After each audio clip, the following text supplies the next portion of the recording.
Bonsoir, nous allons procéder à l'analyse du CAC 40, la clôture du 9 octobre 2020.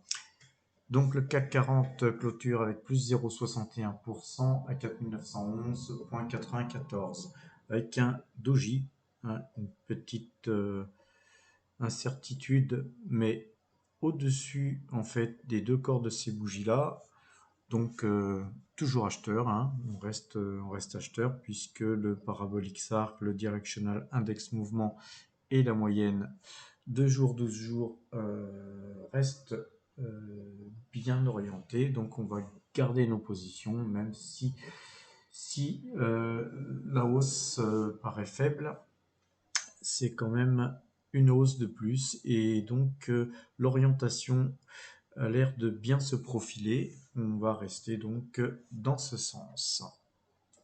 Concernant les valeurs, à peu près la même configuration sur Total, légèrement en retard par rapport au CAC 40 concernant la hausse.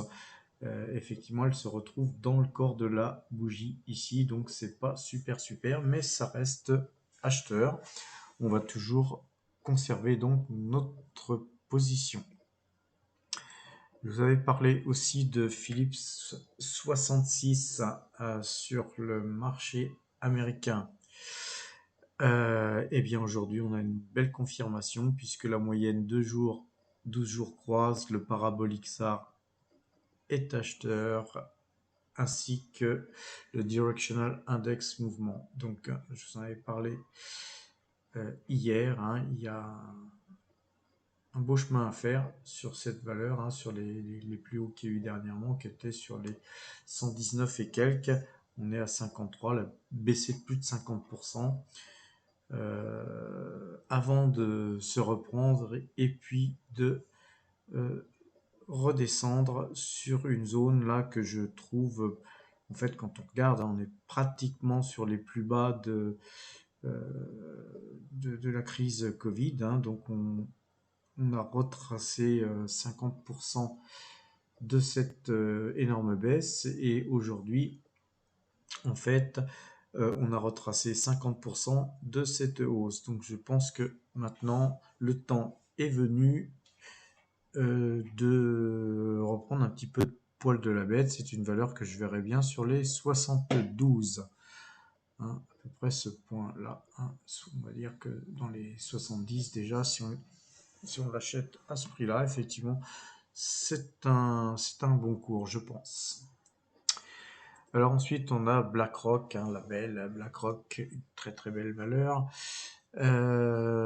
Aujourd'hui, on fait une très belle hausse. Il faudrait en fait qu'on casse les plus hauts historiques qui sont ici, plus hauts historiques qui sont à 609,69. Donc en fait, il faudrait qu'on cote dans les 610 pour confirmer cette tendance haussière qui est un bon petit rallye, puisqu'on est parti de 532 à 604 en peu de temps. Faut voir comment va se comporter la valeur demain et voir la semaine prochaine. D'autant que BlackRock, la semaine prochaine, publiera des résultats, donc on sera très attentif à ces résultats. BlackRock a tendance en général à publier au-dessus des attentes et en général, quand les chiffres sortent, les prix boostent. Donc moi je verrais bien BlackRock à 620, autour de 620 dollars à suivre. Voilà, sinon on a pratiquement que des hausses, sauf sur GTT aujourd'hui. On peut dire que pratiquement toutes nos valeurs là sur la page 1 sont bien orientées, mis à part Tupperware et Kodak. Alors Kodak, je vous ai dit que je ne touchais pas au dossier pour l'instant. Par contre, Kodak perd 3%, on va voir ça. Donc tous les paramètres restent à l'achat. Petit volume dans cette baisse, c'est pas bien méchant. J'aurais préféré l'avoir monté un peu aujourd'hui, mais en fait on n'a pas avalé cette bougie là. Tant qu'on n'avalera pas cette bougie-là et qu'on croisera pas la moyenne 12, je pense que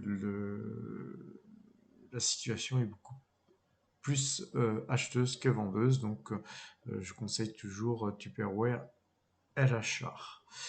Voilà, donc rien de plus pour aujourd'hui.